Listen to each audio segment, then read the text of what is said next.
organize Power Talk almost every week, bringing forward a distinguished personality with power talks and some thought leadership in the area of expertise. And as you know, today we have Dr. K.V. Subramanian with us. He's not an unknown name. We all know him. Still, as a matter of ritual, let me formally introduce with him. Dr. Subramanian is currently the Chief Economic Advisor to the Government of India, a PhD from Chicago Booth and a top-ranking IIT alumnus. He's one of the top experts in the field of banking, corporate governance, economic policy, and his work has been published by leading national and international journals. He has served on the economic committees on corporate governance for the SEBI and on governance of banks for the Reserve Bank of India. He was also a member of SEBI's Committee on Alternative Investment Policy, Primary Markets, Secondary Markets, and Research.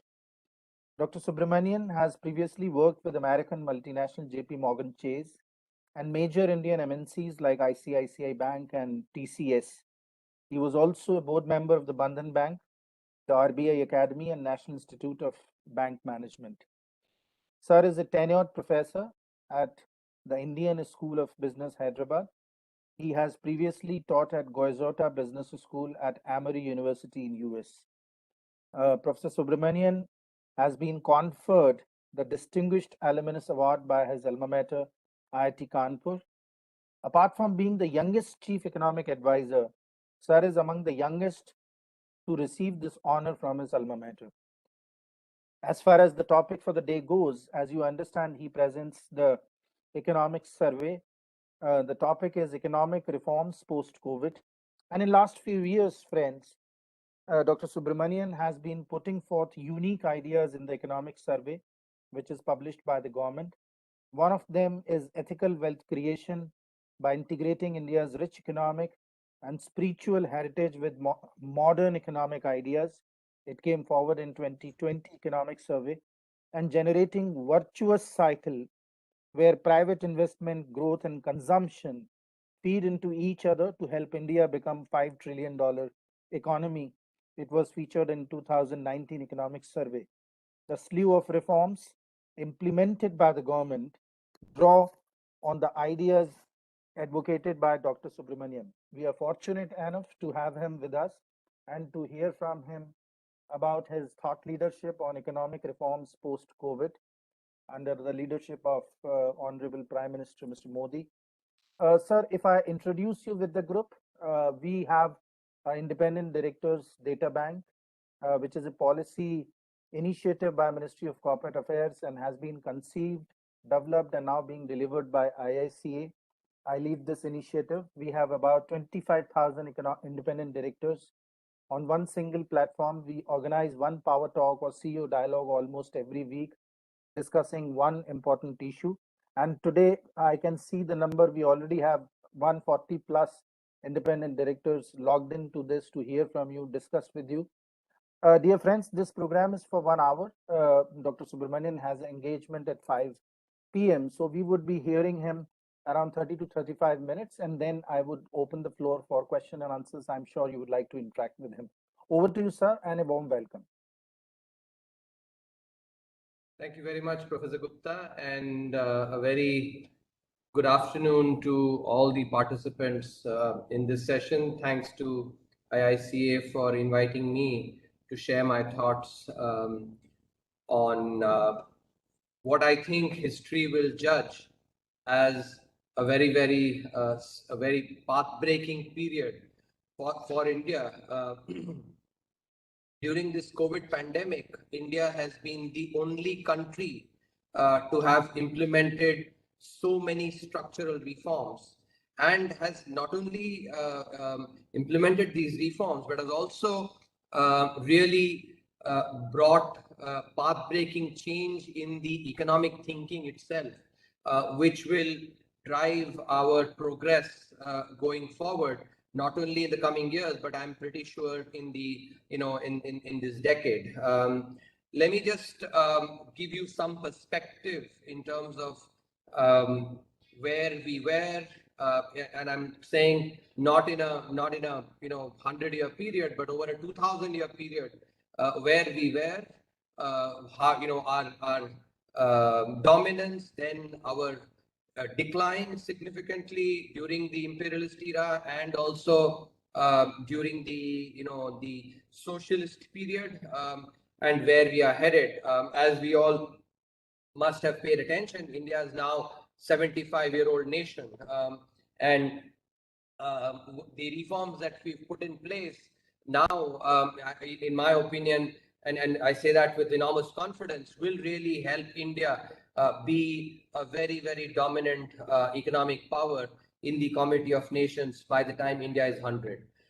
So let me start by first mentioning a fact that many of us don't know. If you go and read the first chapter of the Economic Survey 2019-20, the very first chart there is something that would interest all of you. This is based on Angus Madison's research. Angus Madison painstakingly collected data on the GDP, each country's GDP, and the contribution to world GDP over 2,000 years, starting from 180 till 2000 AD, and he has documented this. The first thing and the most important thing that and which is what we highlighted in the 2020 economic survey, is that up until 1750 AD, which is 3/4 of known economic history. I'm using that word known economic history very consciously, because that's what Madison has documented. So up until 1750 AD, India accounted for more than 1/3 of world GDP. At a minimum, India had 33% of world GDP, and that was in 1750. In earlier centuries, India accounted for more than 40% of world's GDP. So at a minimum, India accounted for 33% of world's GDP up until 1750. In fact, 1750 is a very important, sort of period in India's economic history, because that's when the imperialist conquest began. And as we've learned in history, the 7 Days War that happened around that time, which since then, the imperialist era. So during the imperialist era, from contributing around 33% of world's GDP, in just 200 years, India came down to 3% of world's GDP. By the time we were independent, by 1947, which is basically just 2 centuries, just 3 years short of 2 centuries, India accounted for only 3% of world GDP, from 33% to 3%. And this was, in the interest of time, I'm not going to go into these details, but the basic thesis that I'm going to talk about actually, fits this period as well. The imperialist era was also one where basically, what led to our prosperity up until 1750, the absence of those factors is what led to our decline. But it did not stop there. Our policies that we followed, economically disastrous policies that we followed in the first 40 years, meant that after being at 3% of world GDP in 1947, by the time 40 years happened, 1987, India was accounting for only 1% of world's GDP. So from 33% to 3%, the imperialist forces brought it down there. But our own, politicians actually brought it down from 3% to 1% by 1987, and that was the contribution. So that tryst with this destiny that was promised to us in a speech that we all actually admire for its talk, but the walk never happened, which basically led to from 3% decline to 1%. That tryst with destiny never ever manifested, and we in India became actually such a marginal force, contributing only 1% of world's GDP, despite actually having a large population. Since then, economic liberalization from 1991 onwards, and now 3 decades after, now India accounts for more than 3.5% of world's GDP. So we've retrieved lost ground since independence. We are at a level greater than what we were at the time of independence. But that 40 years of actually of decline in the world's GDP took another 3 decades to undo that damage and go beyond. So we're actually are contributing about more than 3.5% of world's GDP. What is the projection? And actually, this is something, let me share with you. In the next 25 years, my estimation, given India's growth rate that should manifest and the world's growth rate, I anticipate that by 2047, India would be accounting for more than 10% of world's GDP, more than 10% of world's GDP. And so, some of that lost sheen, some of that lost dominance would actually be retrieved by 2047. And it is in this context that we must understand the economic philosophy that is driving India's economic vision. So think about this vision as a triangle with 3 vertices, or think about it as a tripod with 3 legs. The first leg is about the objectives that we must be pursuing, and that is that at the macroeconomic level we must be focusing on growth and growth alone. And this is important because when we get growth, oftentimes the debate starts saying, growth is fine, but what about inequality? Are we addressing inequality? And inequalities, of course, is a very important, aspect, and we must address that for sure.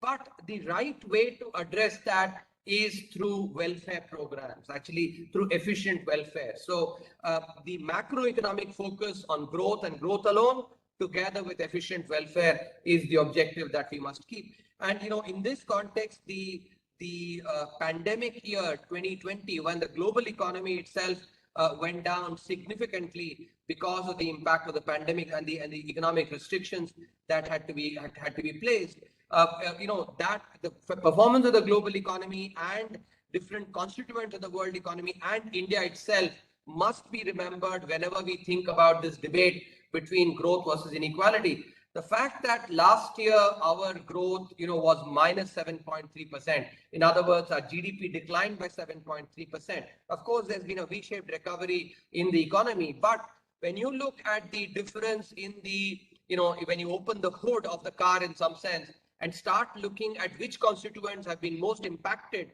it's the less privileged sections that have been impacted far more by this negative growth, which actually tells you that growth is far more important for people at the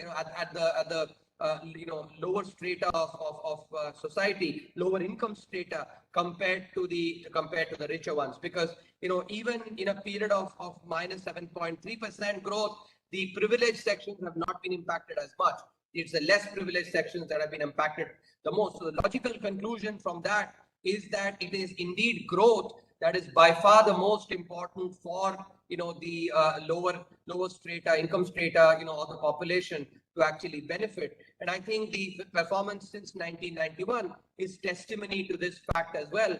Since 1991, the growth, 6.5–7% average growth that India has clocked has actually indeed helped India to lift, several crores of people, above the poverty line. So that is, very important to actually understand that we have to focus our policies on growth and growth alone at the macroeconomic level, but combine it with efficient welfare. Welfare programs in a country like India are important because, you have actually large sections of the population that are actually that are not as privileged, and so taking care of them is something that is very important. Their efficient welfare is important, and actually now, under this government over the last 7 years, through the use of the JAM Trinity, the Jan Dhan Aadhaar mobile, the welfare programs have become far more efficient. So they're actually much better targeted to those that are, that are the intended beneficiaries of this Trinity. The Aadhaar was something that was, of course, a very important step that was taken by the previous government, a very important infrastructure that was built by the previous government, of Aadhaar. This government, brought in the Jan Dhan, and together with the telecom revolution that was brought in by the steps that were taken under Prime Minister Atal Bihari Vajpayee ji, the mobile. So that completes this trinity of Jan Dhan, Aadhaar, mobile, which has actually been, very, very instrumental in enabling efficient welfare. So the JAM trinity has really helped in reducing inclusion and exclusion errors, and thereby, in ensuring that the welfare programs are well directed. So this is important not only to reduce inequality, because when we do more welfare programs, to building capability and capacity in the lower strata of lower income stratas, that certainly helps to reduce inequality, because oftentimes the inequality is not just in terms of earnings and wealth, but there's also inequality of opportunity, which is quite important. And welfare programs are, especially focused on healthcare and education, are really critical for reducing the inequality of opportunity that exists between the haves and the have-nots. So that is quite important. So that's the first and most important leg, in terms of the objective. So macro focus on growth and growth alone, together with micro focus on efficient welfare, through the use of JAM Trinity, more technology, analytics, etc., to really direct the and the welfare programs not only reduce inequality, but also put money in the hands of people at the bottom of the pyramid, and thereby also help in increasing aggregate demand in the economy. The second key pillar, or the leg of this tripod, is a focus on wealth creation and ethical wealth creation that is consistent with our DNA. In this we must remember that these ideas of communism and socialism were actually not ones that originated in India. These were imported from the from European countries, especially Germany, and this erstwhile Soviet Union, etc. So these were never models that were followed by India. In fact, if you go and read the literature, if you go and read Kautilya's Arthashastra, which is in Sanskrit, or down south, go and read, for instance, Tirukkural in Tamil, in my native language Tamil, by Saint Tiruvalluvar. You go and find that the idea of wealth and wealth creation as a boon was always there in India's DNA. If you go and go back to Vedanta, for instance, the four noble pursuits that are recommended for humans are dharma, arth, kama, moksha. Of course, moksha, that's the otherworldly objective. But these three, which is dharma, arth, and kam, are basically about this word. Of that, arth is actually is regarded as a noble pursuit. So contrast this with the kind of rhetoric that was advocated by early on in independence, when the first prime minister said, don't ever utter the word profit, it's a dirty word. That is something that is completely inconsistent with India's DNA. And think about it. Many of us, if you have a small room for doing puja, or we have an altar at home, what do we go and write there? We write Shubh Labh. We don't write Shubh Hani. We basically, not do we write Ashubh and Labh. We write Shubh Labh. That is what is our DNA, because we've always regarded earth as a noble pursuit. In fact, in the Tirukkural, Saint Tiruvalluvar says that that wealth is that lamp that dispels the darkness of poverty, and that's the way we have been taught. Even in the Rig Veda, for instance, Rig Veda, which is the oldest document that is known to humanity. In that, there is the Sri Suktam, which is actually a hymn to goddess Lakshmi, where Lakshmi is worshipped, and Alakshmi is something that actually is said, please don't come our way. Alakshmi, please stay away. Lakshmi, come our way. That's what the Sri Suktam is. Similarly, in the in the Rig Veda itself, the to Shiva or Rudra, actually Rudram and Chamakam. Chamakam is actually, for instance, goes as Shanchame, Maheshchame, Priyanchame, Nukamashchame. So it basically is asking the divine for all the material comfort. So this is what has been part of India's DNA. So this impression that all stuff relating to material and therefore economics has come down just from Adam Smith and his descendant is actually a portrayal that is not correct, and which we've clearly shown in the 2020 economic survey. So thinking about wealth and wealth creation, and how by enabling more trade, by enabling more economic activities. That is what India did. The reason India was so dominant up until 1750 was because we actually really, focused on trade, focused on value-added activities. For instance, we used to actually,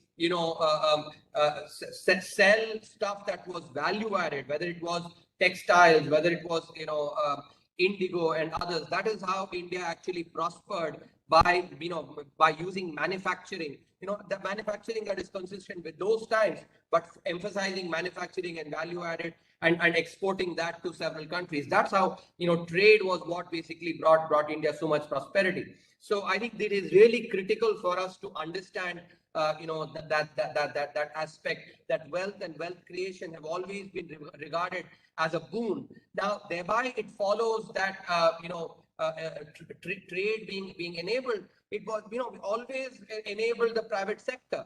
The government sector or the sovereign was only in charge of creating public goods and creating and administering public goods. It was the private sector that was actually tasked with doing all the economic activities. In fact, in the Arthashastra, Kautilya, if you go and read that, he advocates the king to remove all restrictions on economic activities. That is what the exhortation is by Kautilya to the king, that remove all restrictions on economic activities so that economic activities can flourish. You can easily identify that with today's, World Bank's ease of doing business rankings. The first guru, in some sense, actually, that talked about ease of doing business was Kautilya. And do keep in mind here, actually, I am speaking based on research, actually citing all the literature. Those who are interested, please go and read the economic survey. This is scholarly work, using citations. It's not speculation. That Kautilya indeed talks about the reducing reducing restrictions for economic activities. That's what led to the prosperity, where India accounted for more than 1/3 of world's GDP. So that's the second key aspect, which is therefore the entire privatization agenda of this government, asset monetization, labor reforms, opening up of several sectors, all, the production linked incentive scheme, these are all stemming from this idea that India needs to return back to its DNA, where, wealth and wealth creation is something that is actually, that is seen as a boon, not as a bane. The third leg is this virtuous cycle starting from private investment. So I'll give you a little bit of history, to the way we arrived at this idea of the virtuous cycle. When we sat down to write the 2018-19 economic survey, because it was the first survey of the new government, we wanted to lay out the strategic blueprint for India to become a $5 trillion economy.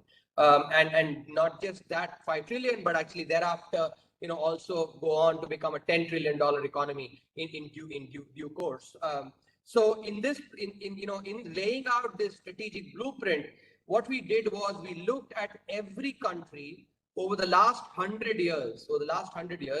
Every country that grew at least at 5% in real terms, but not just for 1 year or 2 years, for at least a decade. So in other words, we looked at every country that had at least 1 decade of 5% plus growth. And then we went and studied each of these countries. What did it do right that led to this high growth of 5% plus for a durable period of time, at least a decade. And what we found was each of these countries, such growth, such high growth over a long period of time manifested only because of private investment.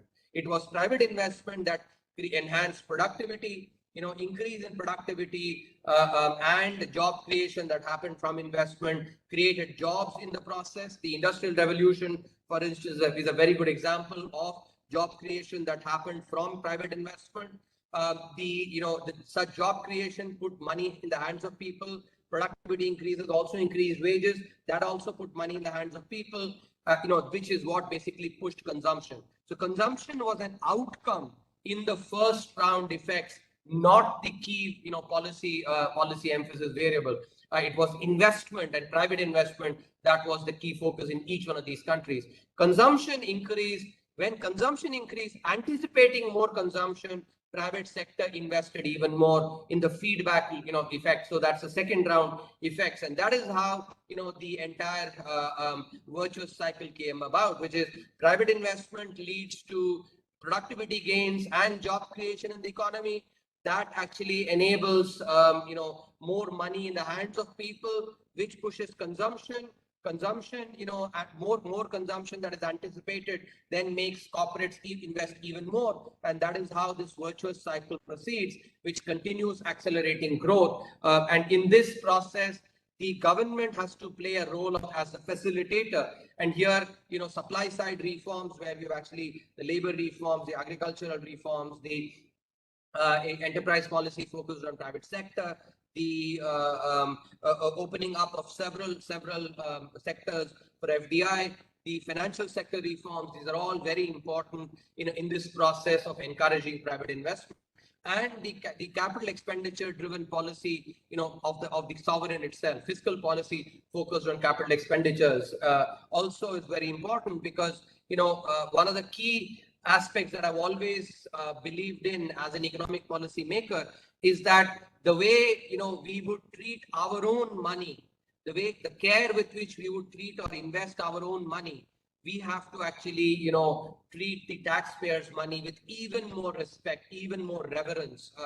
The taxpayers' money, and that is why we've emphasized capital expenditure, because when you put 1 rupee of the taxpayers' money on capital expenditure, that adds about 4.5 rupees to between 4.5 to 5 rupees to the economy. In contrast, if we put that 1 rupee on revenue expenditure, you add only 98 paisa, between 92 to 98 paisa, if you put 1 rupee in revenue expenditure. Subsidies, for instance, actually are an example of revenue expenditure. So, investing in capital expenditure is actually revering or respecting the taxpayers' money, because it leads to sustained growth, enables private investment, and thereby enables the virtuous cycle. So these have been the three key pillars, if you will, that has actually led to the slew of reforms. Given these reforms, I anticipate the investment rate in the economy to touch 40%.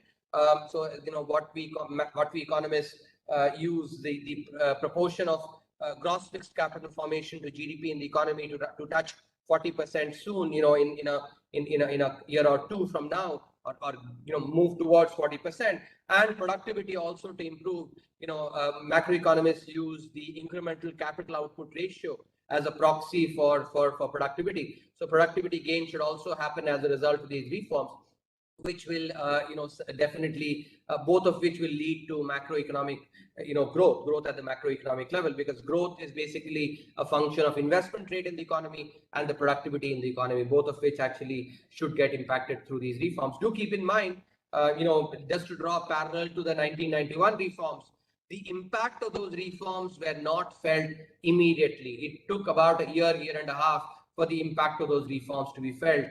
Not only that, at the time when those reforms were being done, it's only those few protagonists of those reforms that actually understood, the huge impact that it will create. There was, most others actually opposed those reforms significantly. In fact, incidentally, even ministers in the cabinet, the government at that time also opposed the 1991 reforms. In contrast, certainly this time there has been no opposition, at least, within the government itself. There's been complete unanimity, in doing these reforms, both among the, among the bureaucracy and the polity. This is something that has really helped in pushing through these reforms. So together, both of these, I anticipate, with the economic growth should go up. FY23, we should be able to actually hit between 6.5 to 7%. FY22, which is this year, quite likely we should have double-digit growth. Next year, between 6.5 to 7%, and thereby accelerate thereafter, touching 7.5 to 8% in this decade, which will lead to inclusive growth, because the emphasis has also been on job creation in the manufacturing sector, which, if you look at the recent PLFS, the 2020 PLFS study, actually the policy of, on that has been showing quite good effects. In the interest of time, I'm not going to go into the details, but that also is equally important in enabling inclusive growth. So I think India actually, and I can say it, in fact, confidently, that this decade will be a decade of India's growth, India being the leader in terms of growth, and and thereby be the biggest contributor to the global economy in terms of growth prospects. Thank you very much. I'll stop there, and I'll be happy to take questions.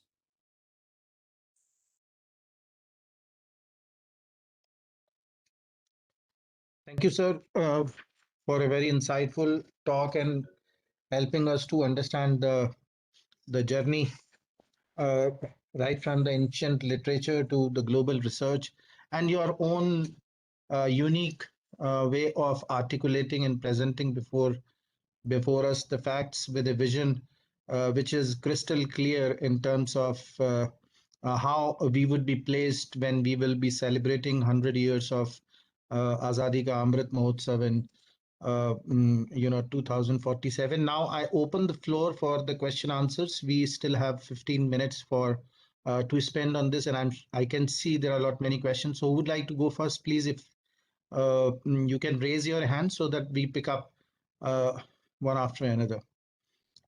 Yes, Mr. Upadhyay.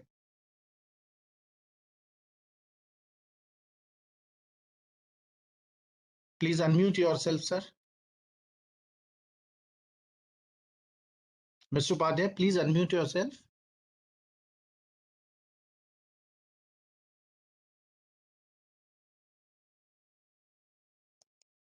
Sir, please unmute yourself.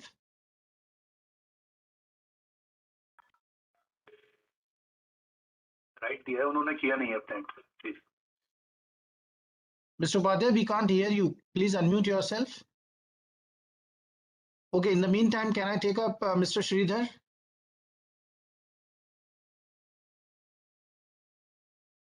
Mr. Sridhar, we can't hear you. We have given you the rights.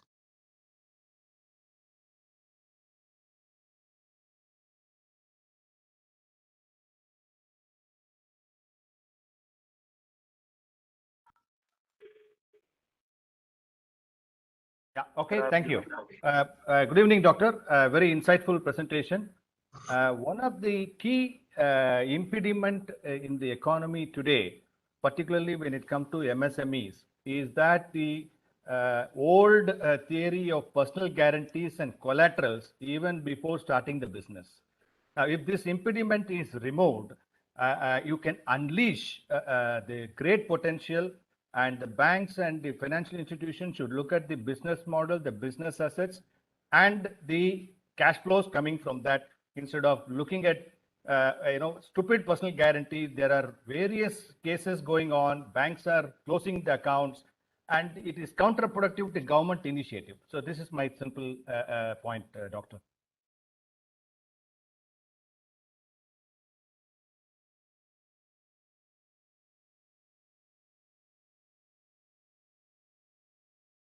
So, by the way, the administrator needs to be far more efficient on this. I think all of us actually are getting unmuted. If you want to utilize the remaining time efficiently, administrator will have to be actually more efficient on this. Thank you. So yeah, I think on Sridharji, I agree with you that the banks need to be looking at cash flows. In fact, banks have actually not been looking that much at cash flow because they only do primarily collateral-based lending. For instance, service sector, which accounts for almost 60% of of economic activity, they often don't get as much loans. That said, I actually must say there's been a lot of hanky-panky that has happened by promoters as well. And I think in today's world, and I think this is something which I actually want to mention, given that we are in the 75th year of independence, all of us actually need to think about not only our entitlements, but also think about our dharma, or our duty, or, actually, I would use the word dharma because duty is, inadequate to capture the word dharma. Dharma is actually far more profound. When everybody does his or her dharma well, then I think the reason for entitlements itself is not there. So as we step on to actually become a 100-year-old nation, a 75-year-old, I think, and a nation is comprised of its people, we need to actually show that maturity to focus on our dharma. As President, John F. Kennedy said for the United States in the 1960s, think not what the nation can do for you, think what you can do for the nation. And I think that captures this idea of dharma actually. And I'm saying this in the context of so much hanky-panky that is done by promoters. I think that is the most egregious form of just focusing on entitlement. Dharma to chhodi do, ye to actually adharm ka, adharm ki parakashta hai. So but people like us, we basically need to really bring it to the sort of attention, and saying that those who acquire wealth by really sort of dubious means, we should just be ostracizing such people. I unfortunately, in our society today, irrespective of the way in which a person acquires the wealth, we end up sort of going down to that person. But if you go and read our scriptures, actually, and read what is our heritage, it is not just wealth, but acquiring wealth through the right means that is focused on. And so we must basically be really respecting those that acquire wealth in the right way, and really, sort of making a person who is acquiring wealth through dubious means, aware of his methods, and tell them, for what they really are. I think this is important in the context of personal guarantees and overall willful default, etc. I mean, I just feel that such people should be treated, with scorn, and only then will basically such practices, will stop. Great. Mr. Upadhyay, would you like to go, please? Yes. Good afternoon, Dr. Subramanian and Dr. Neeraj Gupta. This talk was very informative, but one question always keeps hunting in my mind, that worldwide I am finding that all governments are running away from production and they are only depending upon the taxes. Why such governments are being selected which are only depending upon the tax reforms, and only they are doing the tax collections and then distribution in the public? Why we are not thinking of production units? And our economists should also thrust in this direction, that they should go for the production, not for the tax collection only. So I think I answered this, Mr. Upadhyay. We've been there, and seen it, that, when government gets into production, what you get is indolence and inefficiency. And I think, that's what we have to acknowledge. Government's job is to create public goods, whether it's education, healthcare, safety. These are the things that actually, and that is quite, and for that the government has to tax to be able to deliver these public goods. Government has no business being in business because all it generates is indolence and inefficiency in that process. So production by the government, I will be the last person to recommend that, because in my mind, and the economic theory is absolutely clear, that if you want the taxpayers' money to actually be, to not generate any value at all, that's when you should ask government to do production. I think, and there are umpteen examples of that. Air India, I think, is the best example. Okay. It is being made sick, but the other way, suppose a private partner is making the road, can he recover the money what he has invested in a shorter time and with the same rate at what the government is recovering? No, it is not possible. But government can do this one, because even up to toll tax, they are collecting the money and they are getting their fund matured.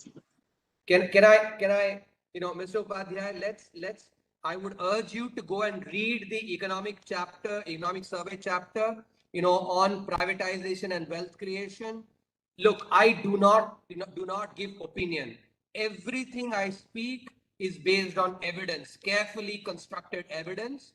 And so, please go and refer to the evidence on this. Look at the chapter in the 2019-20 survey on privatization and wealth creation, the benefits that it creates for all stakeholders, even employment, and that is because of the efficiency gains that come. So let's not talk based on anecdotes, and in this context, I must say, when, to my students, I actually tell them the difference between, good thinking and bad thinking. Good thinking and bad thinking is all an interplay of 3 A's. Bad thinking is based on anecdotes. Good thinking is based on aggregates and averages. And the aggregates and averages in this context, the evidence and the inference is absolutely clear that if we want the taxpayers' money to be deployed the best, then it is best to actually let that in public goods, actually education, healthcare, rather than going and running aircrafts or hotels. Great. Mr. Sunil Parikh has a question, sir. Mr. Parikh, would you like to go? Yeah, Neeraj, thank you. Dr. Subramanian, it was a pleasure listening to you. I have 2 very quick questions. One is that the economic growth rate before the pandemic was also reducing for 8 quarters, which was 2 years consecutively. And my worry is that what we are seeing in terms of growth this year is just a rebound.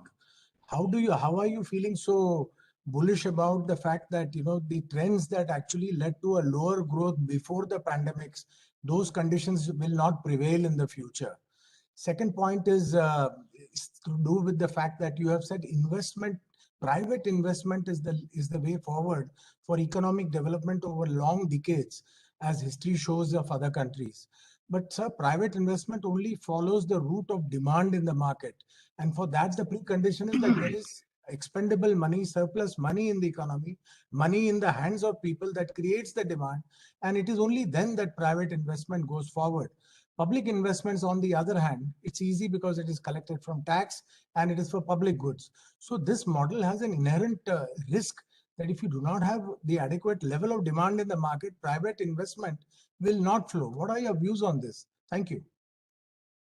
Mr. Parikh, let me, on your second question, I already spoke on this.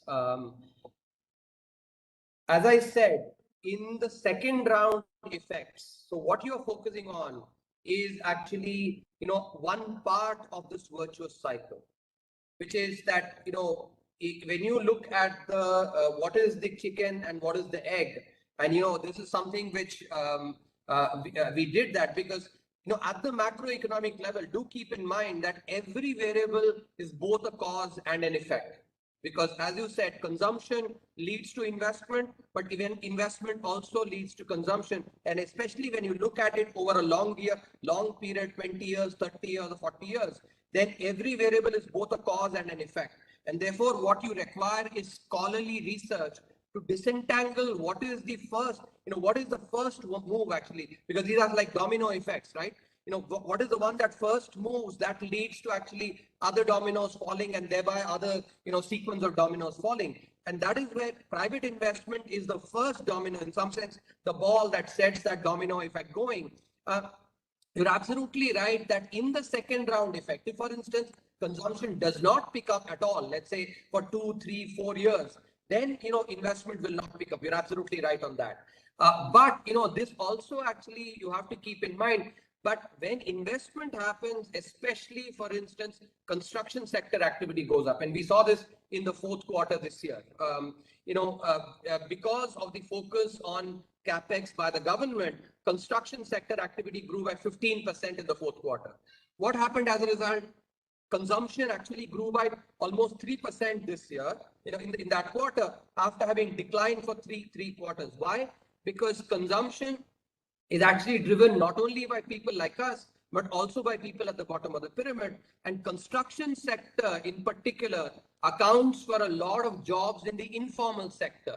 So if you find, people like urban poor, migrant labor, they work a lot in the construction sites. So when you have capital expenditure, especially real estate, even if it's a private sector company that's building a factory, let's say, you will have construction activity, and that creates jobs for basically people, at the bottom of the pyramid, your urban poor. That is what pushes consumption. So, it is what is important to understand is that even investment, the investment that basically has an impact on real estate activity and construction activity creates demand as well. It's just that, it creates with a 5 to 6 month lag typically, does not happen immediately. But when you just give, let's say, if you give doles to increase, consumption, the problem that happens with that is like giving steroids to a patient who is sick, that it will basically, sort of alleviate some of the symptoms. But once you take out the steroids, actually the problem will come back with even bigger, in an even bigger fashion. In contrast, if you actually eat well, you actually do exercise, etc., you become genuinely healthy, and that health stays for a long time. That's what private investment is, versus just consumption. Now, as for your first question, see, this is where, unfortunately, a lot of commentary has not been very, very, very good on this aspect. The entire slowdown that happened before the pandemic, and I'm again speaking based on evidence in the 2020 economic survey, the first chapter in volume 2, we had a full section looking at the reason for the slowdown. The entire slowdown happened because of the financial sector. Why? Because you had actually the bad loans that were created, up until 2014. Those bad loans, initially people did not acknowledge we had a problem in the financial sector. Banks, continued evergreening and doing zombie lending. By the time the problems were recognized, think about it, a heart patient that actually required a bypass. By the time that was recognized, it became a quadruple bypass. And then because of the quadruple bypass, the patient actually was very risk averse to even walk, let alone run. And so you had actually credit going down. So the entire problem actually stemmed from the financial sector, which was an overhang from the previous administration. And one of the things that and I'm happy to say this, and I've of course publicly put it out in the economic survey as well, the overhang that was provided by the previous government was the huge bad loans in the financial sector. It started with the banking sector, then moved on to the NBFC sector, all of which got engulfed. And research by scholars at the University of Chicago, and Princeton University, and even research by IMF also shows that when economic slowdown comes from or a recession comes because of problems in the financial sector, there are two things that happen. One, the effect of that manifests with a lag. It doesn't come immediately. Just take a contrast. Take COVID, for instance. As soon as the pandemic hit the world economy, immediately there was an impact. But if you take the global financial crisis, problems were brewing, on the financial sector for 5-6 years before they actually came up to the surface. That's one. Second, the impact of problems that start from the financial sector, impact is long lasting. Again, use the COVID crisis versus the global financial crisis as an example. Last year, the global economy was in recession. This year, there's going to be good growth. In contrast, because of the global financial crisis, the entire thing, the global economy suffered for 3-4 years. That is actually something that is important to understand. So the entire growth slowdown, it was not because of demonetization, it is not because of GST, it was because of the financial sector problems. And let me tell you, there is a paper by the current chief economist of the IMF, Geeta Gopinath, on demonetization. They tried their damn best to try and find some impact of demonetization on macroeconomic growth. They could not find anything. You know, I've read that chapter, that paper very carefully. There is no impact of demonetization on growth. In fact, that's why they try to do, basically, because they're not able to find anything at the macroeconomic level, they try to go and find across sectors. Yeah, and something they find with nothing at the macroeconomic level. So this notion that demonetization and GST, these accounted for, that is basically politically driven economic commentary. And I have no interest in giving you any political driven economic commentary. I speak based on data, based on authentic, actually based my honest assessment of this. Thank you very much, Dr. Subramanian. Thank you, sir. I can see Madam Ghadiali has a question. Madam, would you like to go, please? Unmute yourself, please. Please unmute yourself. Thank you. First of all, I'm very glad that you referred to the ancient scriptures and Chanakya and Tiruvallur and all that, because that's really important for us to know where we come from, and wealth creation being a noble activity. Now, in this context, I just wanted to know, because we have gone through COVID and all that, I have been thinking for a long time, this rural employment scheme has helped our rural economy. It's also increased the purchasing power, which means there is more goods to be produced and more goods to be sold, and there's more retail sector and more production. Everything increases the moment there's more money in the hands of people.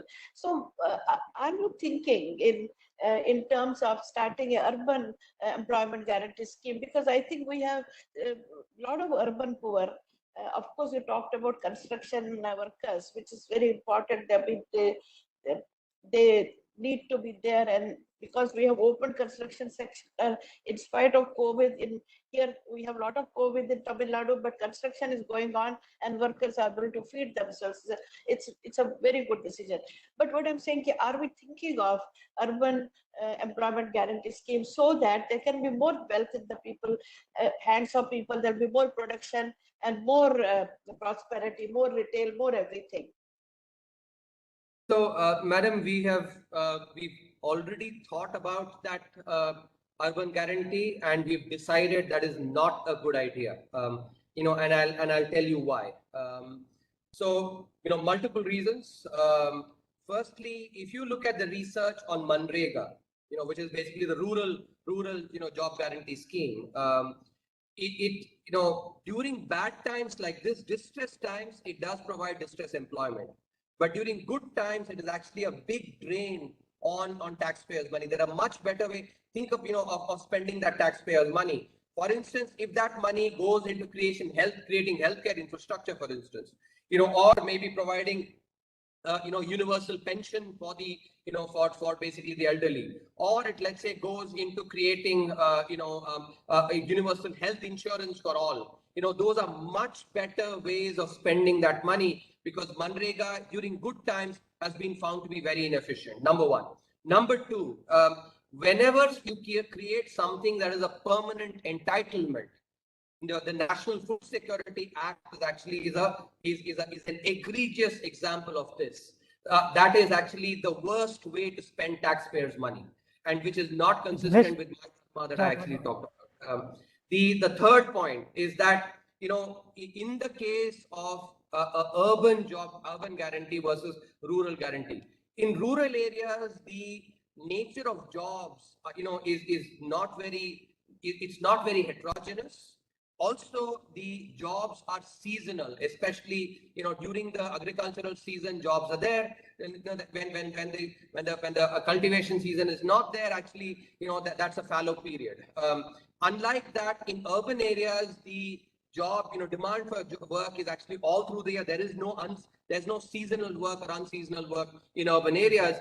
And the variety of work in urban areas is far greater. You have carpenters, you have painters, you have masons, you have all kinds of different construction workers. That is not the case in rural areas. So as a result, if you have to determine a wage, keep a wage. Rural Manrega basically has one wage for the least skilled, but here you have actually various skill levels, and you have to actually, it cannot be done with just one simple wage. Finally, and the most important point, which is actually, I think, the clincher in my opinion, if you have to actually come up with an urban job guarantee program, because cost of living is higher in urban areas than in rural areas, you will have to keep that wage to be, higher than the rural areas. It'll have to be 20-30% higher for sure. What will that do? That will actually lead to more migration away from the rural areas onto urban areas, and thereby exacerbating the problem, of migrant labor. For all these reasons, we actually did consider the urban program. This was something that was actually written about by some people who had created the Manrega in the previous administration, and we thought about it and we said we felt it is not a good idea, that we will not do it. And let me add, in contrast, what we've done this time, we've actually done a credit guarantee scheme, through MFIs, through microfinance institutions, to help the urban poor, which is actually is much better program because it will lead to better targeting. I wrote a piece in the Times of India where I actually explained this, all these parts. If you go and look for it around, I think must have been in the month of May. If you search for it, you'll find it. Thank you, sir, for the answer to the question. Dear friends, and sir, in the interest of time, I think we have to close. It's sharp 5 p.m. now, and sir has an engagement. I would like to thank you, sir, from IICA and on behalf of this entire group, which touched around 180 participants for today's workshop. It was really insightful. And I'm especially thankful to you for listening to our questions and patiently answering them with data, evidence, and illogical reasoning. So thank you so much. And thanks for accepting our invite, being with us. We are happy to have you. Have a great evening. Thank you very much, and wish you all good health. Thank you. Thank you, sir.